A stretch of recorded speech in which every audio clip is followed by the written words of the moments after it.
Mapagpalang gabi po sa bawat isa sa atin. Welcome po sa ating quiet time.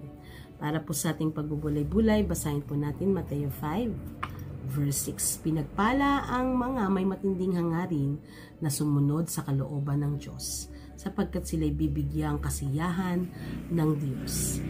Sa diwang ito ay pagsunod, paghahangad. Lahat tayo ay may mga pangarap, lahat tayo ay may mga plano, may hinahangad.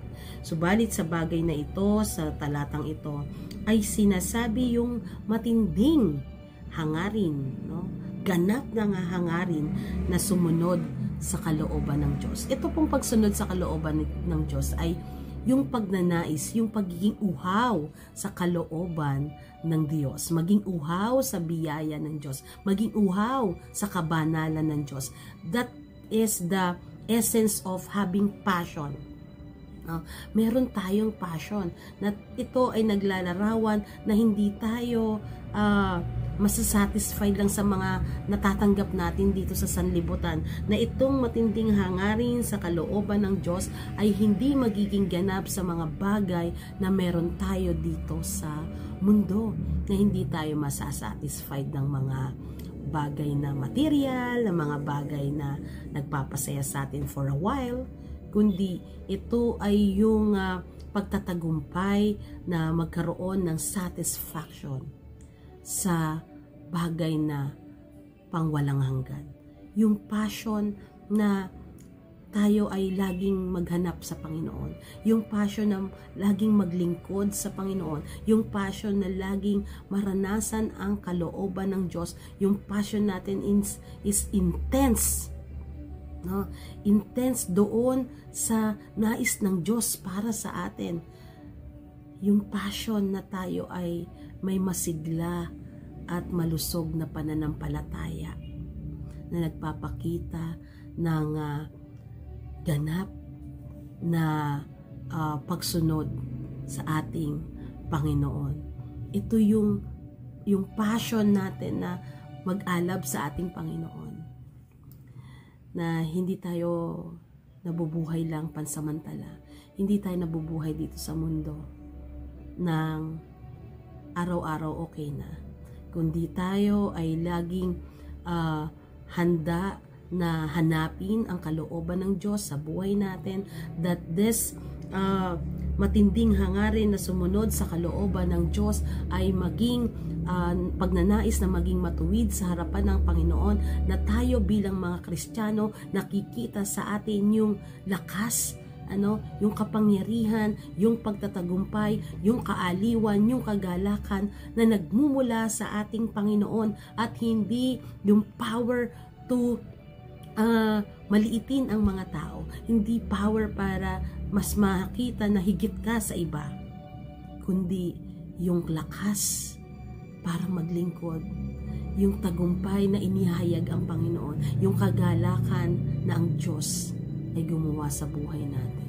Lagi natin maalala sa ating buhay, ang ginagawa ng Diyos sa atin ay hindi upang tayo ay aliwin lamang sa pansamantalang oras, kundi tayo ay pinagpapala ng Diyos, ibinibigay ng Diyos ang ating mga pangailangan upang hangarin natin lagi ay ang Kanyang kalooban, hangarin lagi natin ay ang makasunod sa Kanya, hangarin lagi natin ang lumakad sa biyaya at kapangyarihan, kabanalan ng ating Panginoon. Maging uhaw tayo sa salita ng Diyos, maging uhaw tayo sa presensya ng Diyos, maging uhaw tayo sa oras na kasama natin ang Panginoon at maranasan natin ang ating Panginoon. Kaya tayong mga mananampalataya sa araw-araw o kahit naghahanap ng kapanatagan sa biyaya ng Diyos, sa Kanya natin yan masusumpungan. Kaya kung nais natin ay ganap na kasiyahan, ganap na kagalakan, kapatid, sa Diyos natin yan matatagpuan, at hindi sa mga bagay na nakikita lamang ng ating mga mata na hahawakan dito sa sanlibutan. Kaya maging uhaw tayo, hangarin natin ang biyaya ng Diyos upang maging ganap ang kagalakan sa ating puso, na anumang magdudulot ng kalungkutan sa ating buhay sa araw-araw, ito ay mapapalitan ng ganap na kagalakan na nagmumula sa ating Panginoon. Tayo manalangin. O Diyos na dakila sa lahat, You are the provider. You are the source of joy. Na anumang kalungkutan, pinapalitan mo ng kagalakan. Anumang kabigatan ay pinapalitan mo ng kapanatagan. Anumang pagdadalamhati, pinapalitan mo ng kaaliwan. O Diyos, patawarin niyo kami kung masyadong kaming engage sa mga bagay na meron kami, overwhelmed kami sa mga bagay na meron kami, at sa pagkakataong nakakalimutan ka namin. Pero naririto po kami, O Diyos.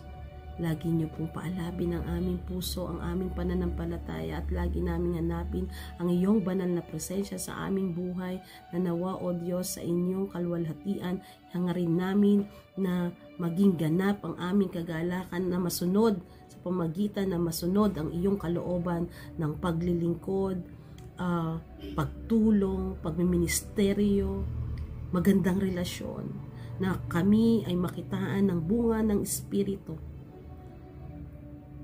sapagkat hindi namin masusumpungan ang kagalakan, ang ganap na kagalakan sa mga bagay dito sa sanlibutan, kundi ang ganap na kagalakang pang walang hanggan, ay masusumpungan namin tanging sa iyo lamang.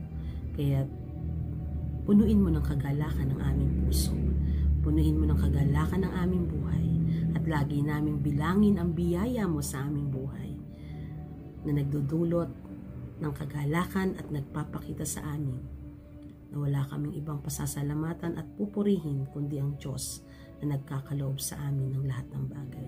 Sa iyo ang papurit po sa salamat, O Diyos. Ito po ang aming dalangin sa pangalan ni Jesus. Amen. Mga kapatid, mapalad ka, magalak. God bless everyone.